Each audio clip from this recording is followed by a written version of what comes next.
I am ethnically ambiguous.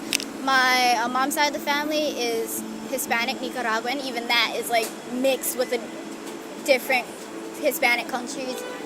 And then on my dad's side, I am Indian. And it's just like, Asian, Hispanic. People are like, oh, I've never met that mix before. Are you really that? What do you identify more as? And it creates that identity crisis. Hi, my name is Sada Fayaz. I'm 18 years old and I'm an actor/model. I identify as a Muslim Pakistani American. I think one of the biggest issues in getting roles as a hijabi actor is simply getting roles that are okay with having someone who identifies very openly with a specific religion.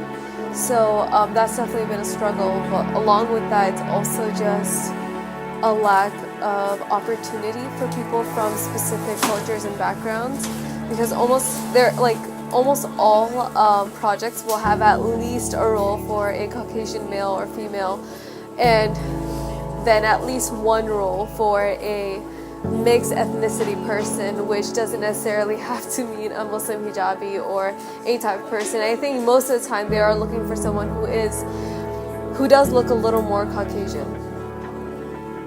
There are definitely not enough roles for women of color or Asians. There could be, but even the roles that don't necessarily have to connect with a specific culture or ethnicity almost always still have a quota for Caucasian male or females. I spent the majority of my life living in America, and I do consider myself an American, but a lot of the times whenever there's a role that has to do with an American, I usually don't feel like I can apply to those, because especially as a hijabi, I feel like a lot of the roles that are directly aimed at someone who's like me always has to do with something relating to a terrorist or a refugee. So no matter what you do, even for roles that don't really require someone to be from a specific culture or religion, you just can't, despite everything, you just can't fit into that quota. At least for now, that's what it seems like in terms of media and entertainment.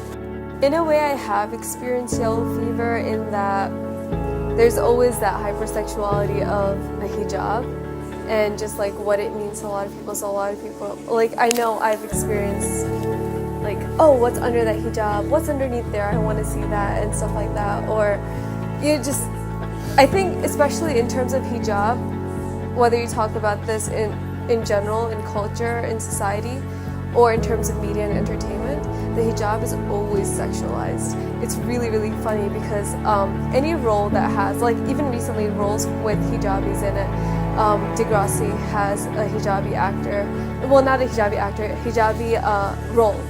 And in that role, the hijabi is a lesbian, which of course I'm not saying characters like these in real life don't exist, but instead of showing what a normal hijabi Muslim woman looks like, they're skipping over that whole entire thing and going straight to what a hijabi lesbian is like, which I think is wrong because it's completely missing.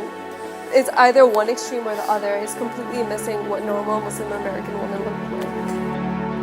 Oh, I feel like I'm this, but then they're like, no, you look like this because they say I look Indian, you must be this. And I'm also American too.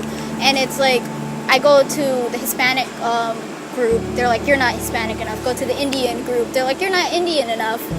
And then I go to the Americans in general, and they're just like, oh, you're not American enough, you don't look like us. One question I get a lot is, oh, are you going to go through with an arranged marriage? And I'm just like, no, because I am not such and such, I'm such and such. Asian representation in the media is underrepresented, and when it is represented, it goes more towards the stereotypes that they are the model minority, despite that being an entire myth.